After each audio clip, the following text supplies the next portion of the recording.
It's time.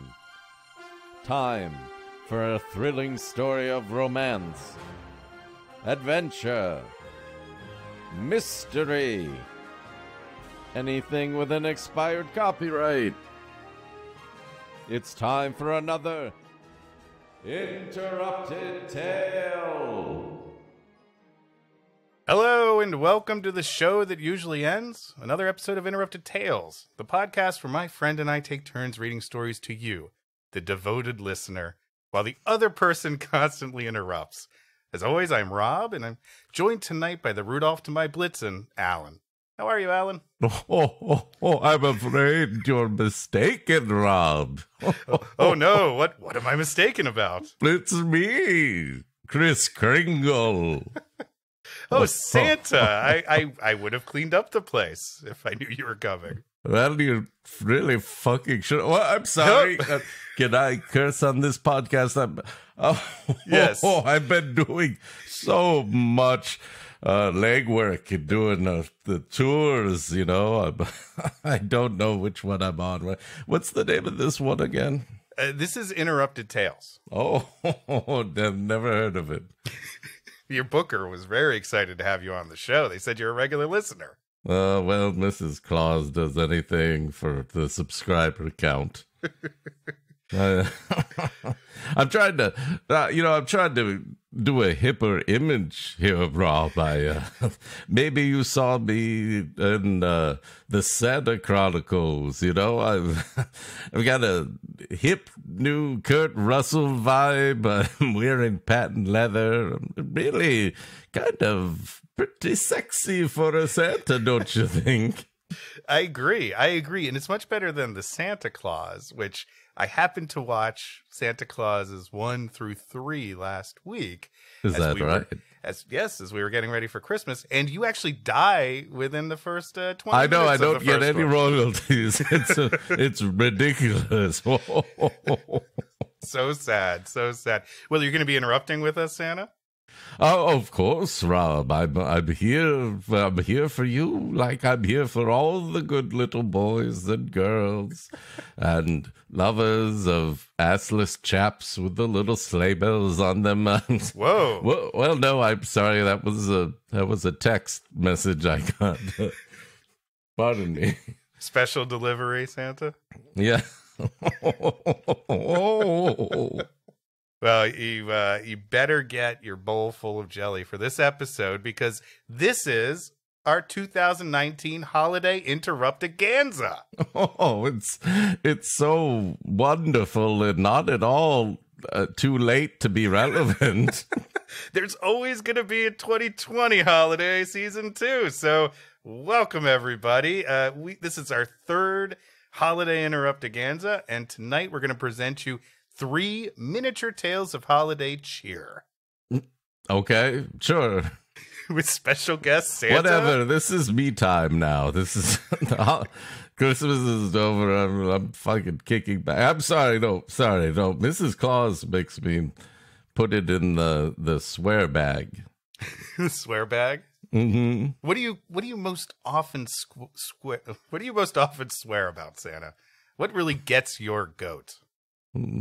Fucking Vixen. Can you believe that one? Yeah, Vixen, I hear her total diva. Totally, yes. They can't even get her on the real reindeer of North Pole something.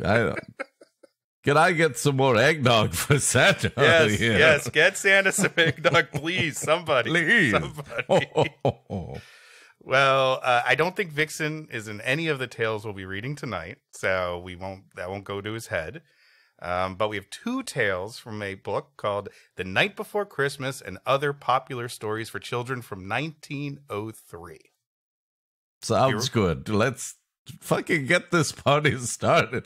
Santa gets up real early, I can tell you that. All right. Well, we also have a third tale from the New York Sun edition from September 21st, 1897. Who's excited to read a newspaper article? I don't want to tell you how your show should be run, but maybe you should just get into it. All right, Santa, good advice. So, everybody, now it's time to put a little pa-rum-pa-pum-pum in your little drums while we read you this week's tale.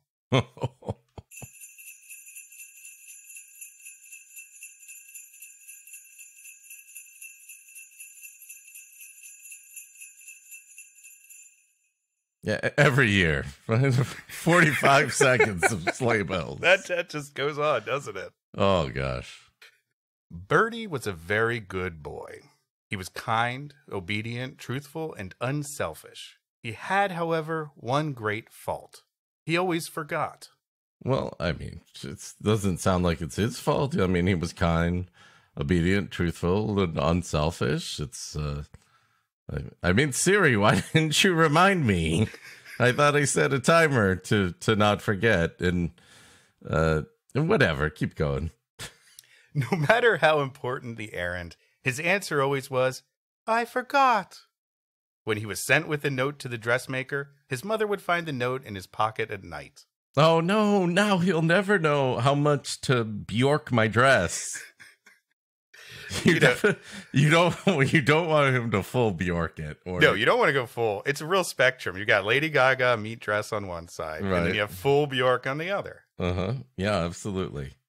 Well, no, wait a minute. Aren't they on the same side? Yeah, no, it's a mess. Oh, it's like D&D alignments. Exactly. Okay, Either side sucks. You want that sweet spot in the middle, classic airline dress. Oh, nice. Excuse me. Oh, yeah. Nog. Really getting in my throat. Well, you gotta wash it. That's what the brandy's for, to wash it down. If he was sent to the store in a great hurry to get something for tea, he would return late without the article, but with his usual answer. Oh. Bone marrow transplant? I guess I forgot. Wait, is for him to get it or for him to bring the transplant? It doesn't matter. It's bad either way. It's really bad either way. You don't have to define it. Very well. His father and mother talked the matter over and decided that something must be done to make the little boy remember. Okay, Rob. We're both, I don't want to toot my horn, but we're both successful parents, right? Our children are alive, yes. I'm sure we can think of something here. So how about we just say the first idea we think of to help little birdie remember during Christmas time, and it is capital punishment. Oh, wow. Wow. Well, no, I mean, I don't. Wow. I was going to get him a whoopee cushion just so he could sit on it and then remember, oh, I forgot to do that. No, but see, the thing about capital punishment is that it's the ultimate deterrent. It works every time. He's only going to forget once at most, possibly zero. Then it's time to make a new little birdie. Oh. Christmas was near, and Birdie was busy making out a list of things which Santa Claus was to bring him. Okay, let's see, Santa. You know the kinds of things I like. Let's see, a broken egg timer. Oh. A calendar from the previous year. Oh, who doesn't? And of course, what every little boy wants, a 6-day pill thing. What do you... Wait a minute. 6 days? Why wouldn't it be the full week? I feel like you missed the point here. Oh, a broken egg timer. It's oh my god! But they don't make such an item. I don't understand the logistics. Santa's elves can make just about anything, Rob. That is true. Santa Claus may forget some of those things, said his mother. He cannot, replied Birdie.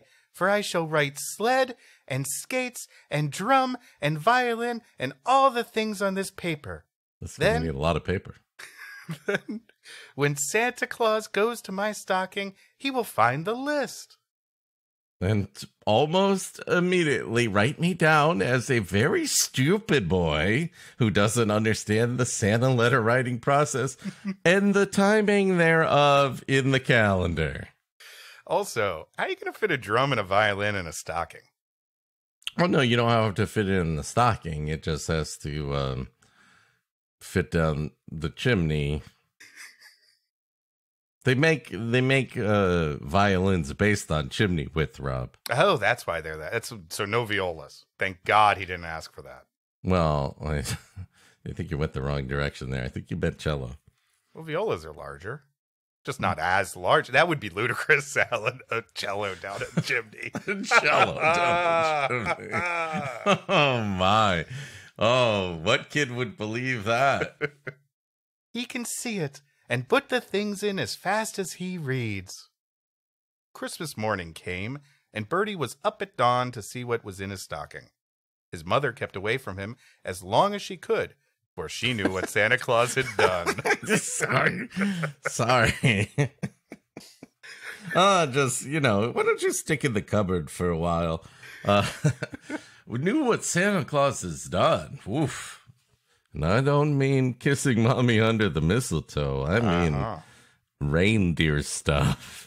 I mean, it's kind of implied in all the stories, Rob. Yes. Yeah. Go ahead. Name them. All the reindeer stuff? Yeah. Sure. Go ahead. You name the reindeer. Sure. You've got Comet. No. No.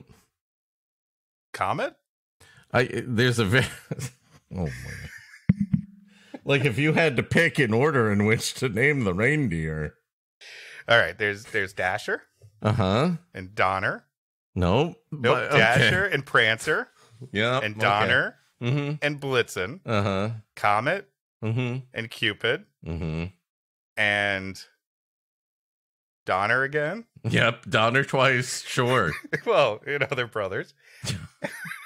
and Vixen. There you go, Rob. There you go. You got it.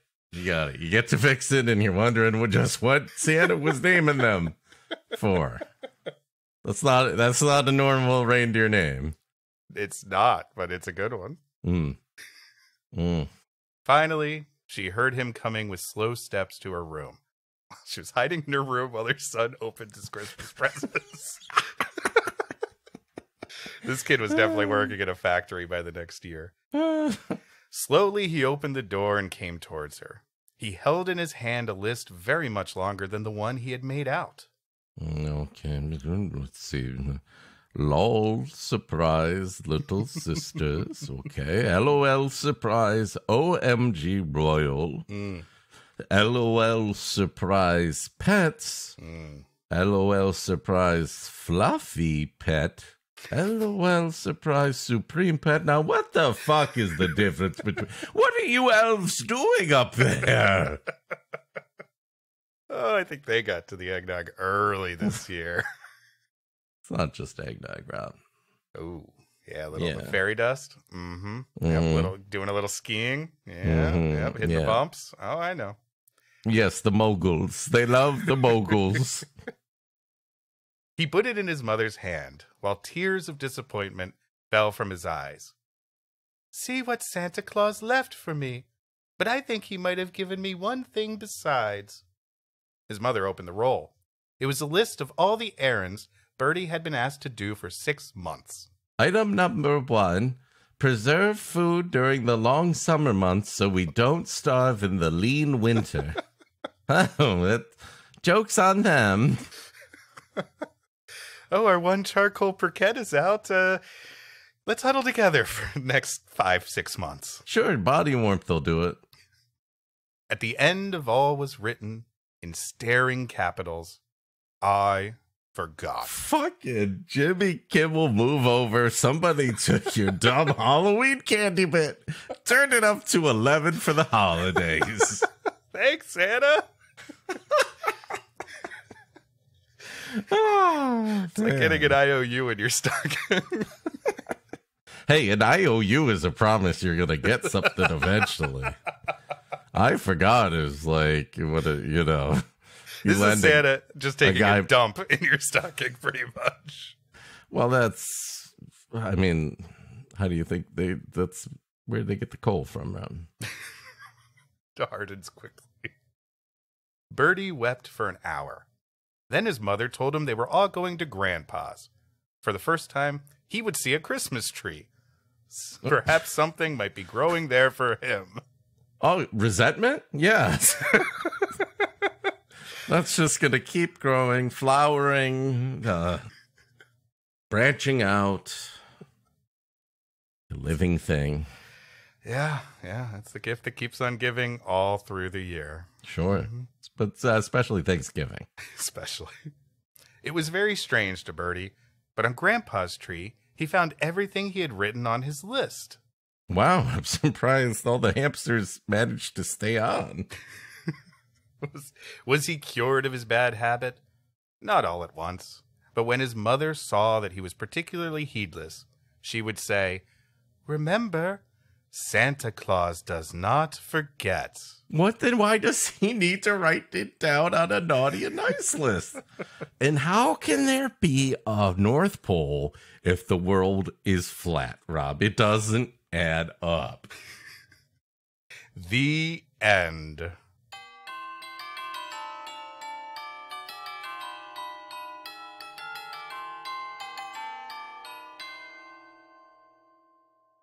Wow, finally a story that captures the cold brilliance of Santa. And the attitude of most parents at like 3 a.m. on Christmas Eve. When you're still building that goddamn Lego table. Really want to write "fuck it" on the note and just put it in the stocking. Oh my gosh. Alan, why don't we go to a cheerier tale? Sure, yeah. Perhaps you would like to read us a little item that you found while perusing the newspaper. Yes, of course. Nothing gets me in the cheery holiday spirit more than cuddling up with some microfiche for the New York Sun editorial, Yes, Virginia, from the this can't be right. It says December 21st, 2012. No, it was September 21st, 1897, reprinted in 2012. Oh, okay. But I'm intrigued because people say the holiday season starts too early now. This was September 21st. Yeah. Well, Santa's got to get the word out early. You got a marketing blitz. You can't wait till the last minute there. Oh, yeah, sure. Sure. Okay. All right. So the editorial, Yes, Virginia. Yes, Virginia. We take pleasure in answering thus prominently the communication below, expressing at the same time our great gratification that its faithful author is numbered among the friends of the Sun. Unless, of course, the person isn't a subscriber or somehow getting around our paywall, in which case screw them and the syphilitic donkey they rode in on. Oh my gosh, that incognito browser. I mean, you're pretty much the devil if you're using that. It's stealing, Alan. It's stealing. Dear editor, I am 8 years old. And since it's 1897, I am also foreman at the horse rendering plant. Well, wait a minute now. Wait a minute now. That's a pretty senior position. Okay, I don't think, if I saw an applicant that was only 4, I would say, hey, get a 6 to 9 month set of experience under your belt, and then you can be branch manager. Start off as the hoof sorter, and then work your way up to middle management. Yeah. Yeah, and by middle management, I mean the middle section of the horse. That's the gravy area. That's where you want to be. Yep. Some of my little friends say there is no Santa Claus. Papa says, if you see it in the sun, it's so. Especially if it's paintings of any U.S. ships blowing up in a Cuban harbor. That must be gospel truth. Wow. Wow. That's a rough, deep cut. Timely. Yeah. Please tell me the truth. Is there a Santa Claus? Virginia O'Hanlon, 115 West, 95th Street. 3rd floor. All kidnappers, please check in at the front desk. ASL, and also this seems like a surprisingly unnecessary amount of information to publish. Wow. Okay. You think? Wow. Virginia, your little friends are wrong. And stupid. And possibly maple syrup smugglers. What? It was a big deal back in the day. Oh yeah, of course. Yes, the New York Sun was very worried about that. That was in the rest of the paper. Yes, it was wall-to-wall coverage of the great maple smuggle of 1897. Yep, in the future. They have been affected by the skepticism of a skeptical age. They do not believe, except they see. Yes, those fools probably didn't even see the what I must have included in that sentence. Well, listen, there's not a lot of room for additional words here. We've shortened the titles and we've started shortening the sentences. Listen, obviously we've got very important things to talk about since we've dedicated an entire column to talking to this little girl about whether Santa Claus is real. True. They think that nothing can be which is not comprehensible by their little minds. Their little minds. All minds, Virginia, whether they be men's or children's, are little. I guess women, of course, don't have minds at all. Sure, there's not the spectrum of things we've covered there seem to be a little exclusive.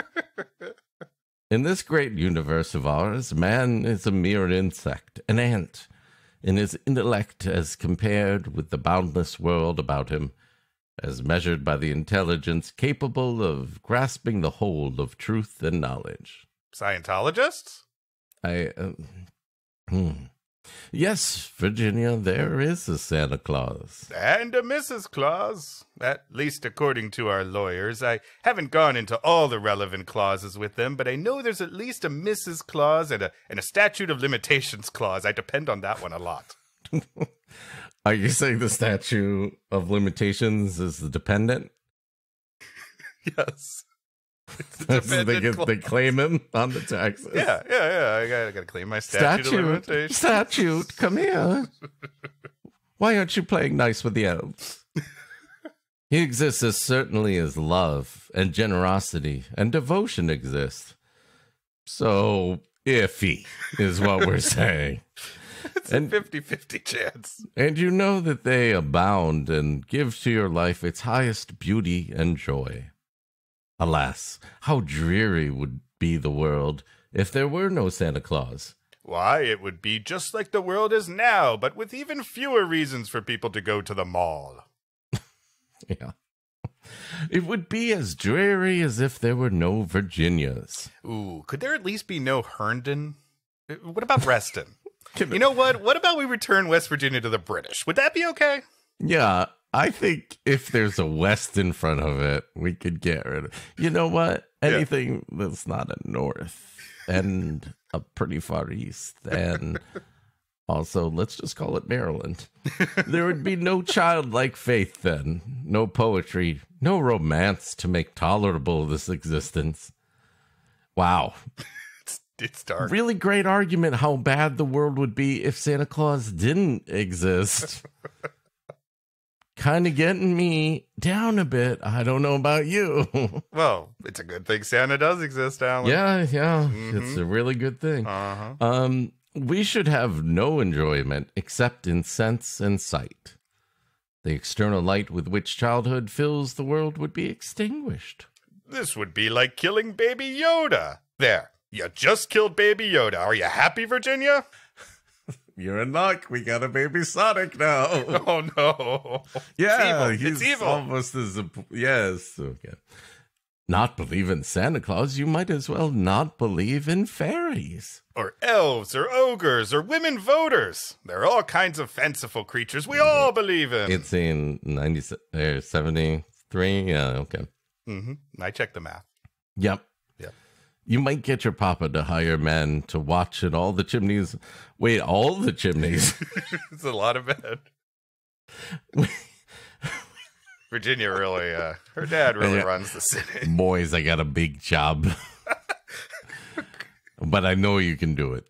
Call it the escape clause. 2.5 million chimneys watched. One night only. watching all the chimneys on Christmas Eve to catch Santa Claus. But even if you did not see Santa Claus coming down, what would that prove? Nobody sees Santa Claus? But that's no sign that there is no Santa Claus. It's just like oxygen. That's right. The fact that there is no sign that there is no Santa is definitive proof that any sign is proof that there is Santa. Yes, the absence of evidence is not absence of evidence. And evidence of absence. I'm sorry, I've had a little too much absence. The green fairies are telling me to move on. I do believe in the fairies, is what I'm saying. Nice. Nobody sees Santa Claus, but that is no sign there is no Santa Claus. The most real things in the world are those that neither children nor men can see. Like financial equality. Or moderate conservatives. What? Rough. Okay. Did you ever see fancies? Or what fancies? Did you ever see fairies dancing on the lawn? Well, of course not, but that's no proof that they are not there. Maybe you just don't see dancers very often. Maybe you like dirty dancing instead of ballroom, or maybe you need to put a pole up in your yard. The fairies come running in every year to dance. That's wow. Nobody can conceive or imagine all the wonders that are unseen and unseeable in the world. You tear apart the baby's... Wow, this guy. You tear apart the baby's rattle and see what makes the noise inside, but there is a veil. Okay. There is a veil covering the unseen world, which not the strongest man, nor even the united strength of all the strongest men that ever lived could tear apart. Whoa. But if we could tear apart that veil and see that the world is a baby's rattle riding on the back of a giant turtle, riding the back of a giant elephant, riding the back of Rue McClanahan, man. Wait, what? Wouldn't that be something? Yeah. That would be a real... She liked to do it, Alan. Yes, she did. Yeah, God. Out of all those old birds, she loved to do it. Only faith, poetry, love, romance can push aside that curtain and view and picture the supernal beauty and glory beyond. Is it all real? Ah, Virginia, in all this world there is nothing else real and abiding. Except booze. That's pretty real and neat.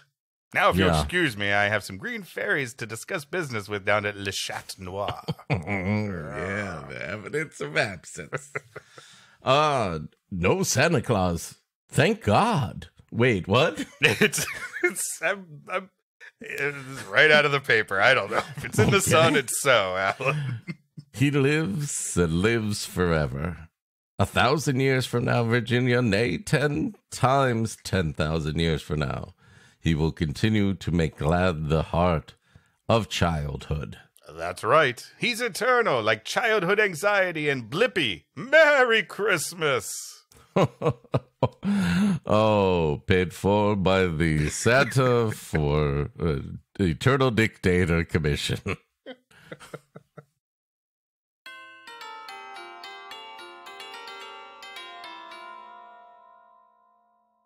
Wow, that sure was one of the most popular newspaper articles of all time, huh? Yeah. I'm gonna take your word for it. It really is. Why? I don't know. Okay, well, there was that whole war declared. You know what? I'm not even gonna put a date on it. I'm just gonna say any of the words that say war declared. A little bit more important. Dewey beats Truman. Well, we've got one more tale for the people, Alan, if they haven't frozen their extremities off in this winter. Of course not.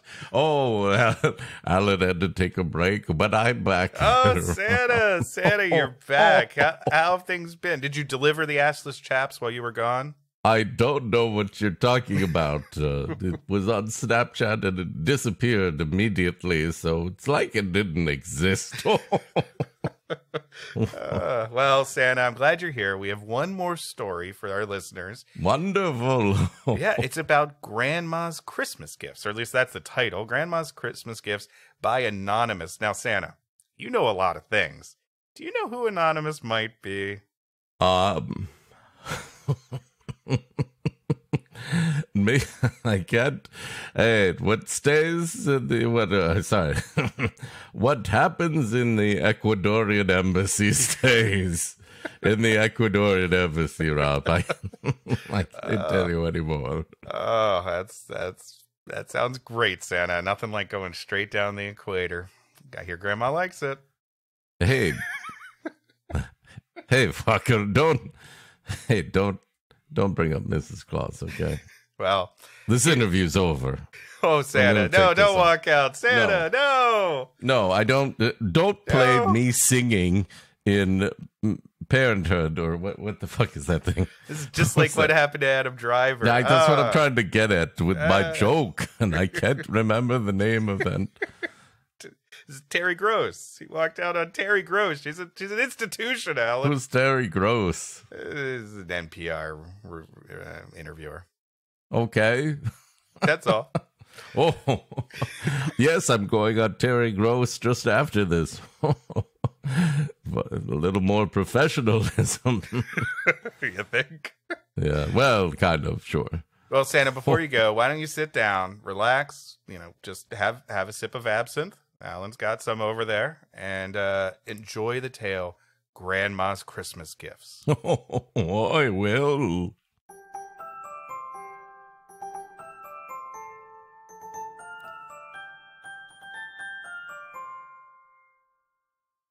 Grandma Burns sat knitting busily in the sun one bright morning the week before Christmas. The snow lay deep, and the hard crust glistened like silver. And near the dog park, like 14-karat gold. Nothing but class tonight, yep. And small nuggets of bronze as well. That's going right in the stockings this year. Oh, we shouldn't have done that. All at once, she heard little sighs of grief outside her door. When she opened it, there sat Peter and Jimmy Rice, two very poor little boys, with their faces in their hands, and they were crying. "My patience!" cried Grandma.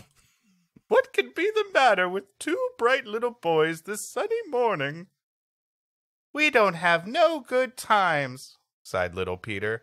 "We can't..." Oh, my little dear boys, have you tried scratching and surviving? How about hanging in and jiving? Keeping your heads above water any which way you can? What else? What is it? Temporary layoffs? Yeah. Easy credit ripoffs? Easy credit ripoffs, yeah. Hey, we lucky. We got them, little Peter and whatever the fuck the other guys. Jimmy. Yes. "We can't slide. We haven't any sleds," whimpered Jimmy. Little Jimmy, sleds are for pussies. If you're not shredding the gnar after a fresh pow-pow on the pipe, then you might as well be a shitty little planker.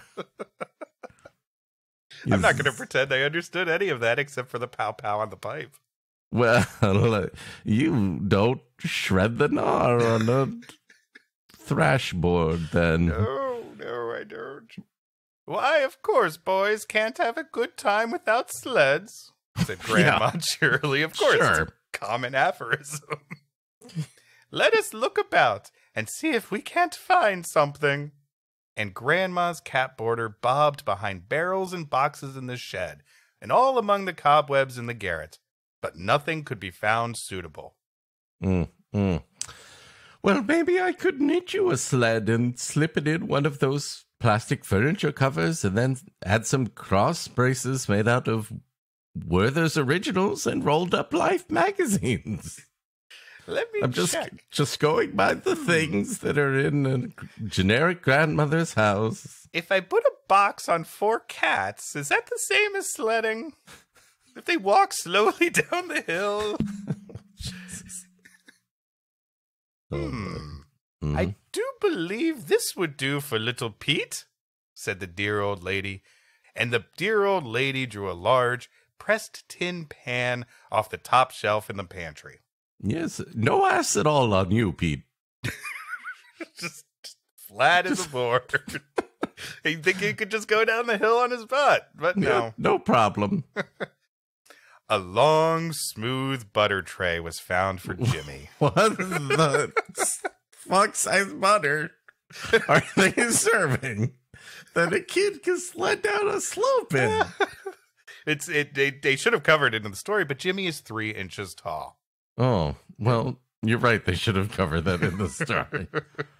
Grandma shook her cap border with laughter to see them skim over the hard crust. The hard crust. Hold on. You're missing this fantastic picture of a wipeout tragedy where definitely one of these kids died. Oh, that's right. They were skimmed over the hard crust in their queer sleds. And the boys shouted and swung their hands as they flew past the window. Oh, I'm not on the right page. Ah, I wasn't the only one. Okay. My Christmas wish came true. Great. Rob, just for the reader's benefit solely. The readers. Maybe you... I'm sorry. I mean our Twitch stream listeners. Of course, there's so many of them. You could read that last line again. And the boys shouted and swung their hands as they flew past the window. Please help me. My butt is literally frozen to this gigantic metal tray. Why did I wear the acid chaps today? It was a bad choice. It was a bad choice that you shouldn't have pre-licked it either. I pre-licked it? What? Well, I meant the tray, but I meant the tray. I hope so. Okay, hey, let the record show. He meant the tray. I meant the tray.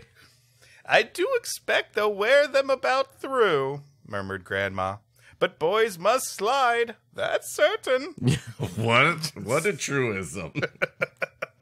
You know, Rob, in this modern world of toxic masculinity versus not all men, where we're reevaluating the very concept of what a man is, that's some wisdom we can all agree on. Boys must slide. They might even roll. Shimming, more of a gray area.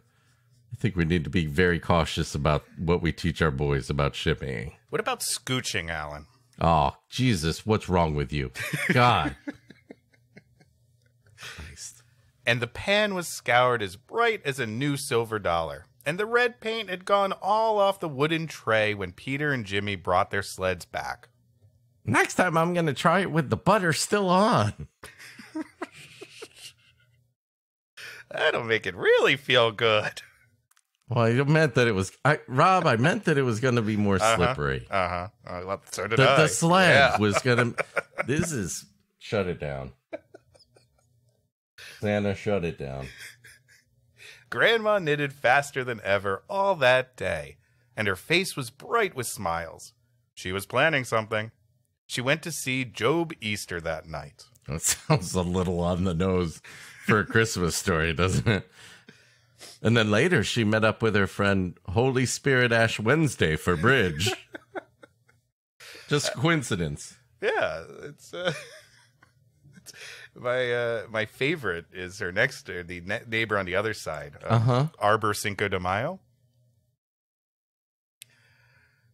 Yeah. How's that working out for you? Well, in the spirit of the holidays, I liked it a lot. No, it's great. No, it's just what I wanted. No, it's perfect. It's really great.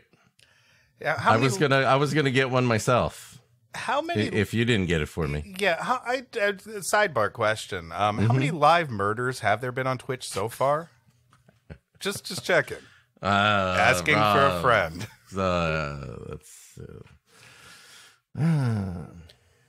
He promised to make 2 small sleds for the pair of socks that she was knitting.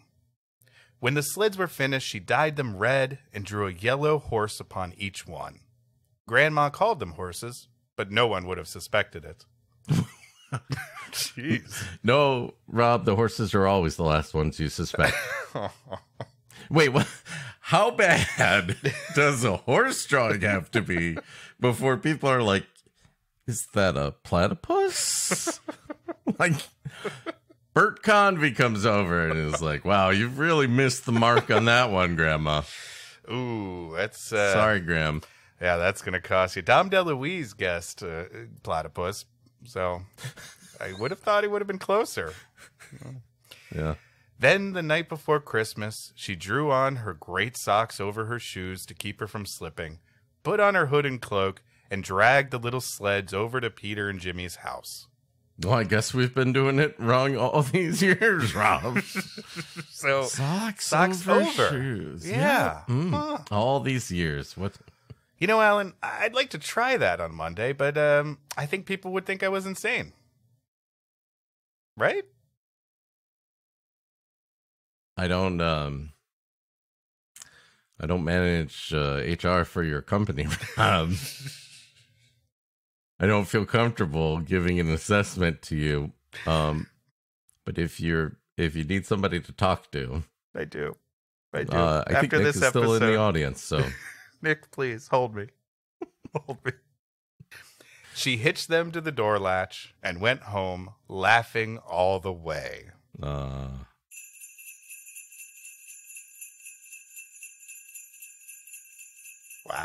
Yeah. Okay, hold on. I got it. Yeah, more bells.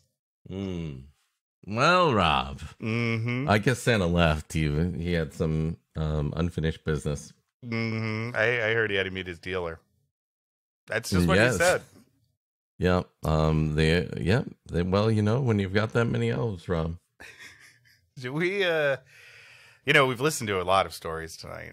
And, we have. And Chris... I always enjoy hearing these wonderful tales of the holidays. It warms my cockles. That's right. And I've always said, always enjoy your cockles warm.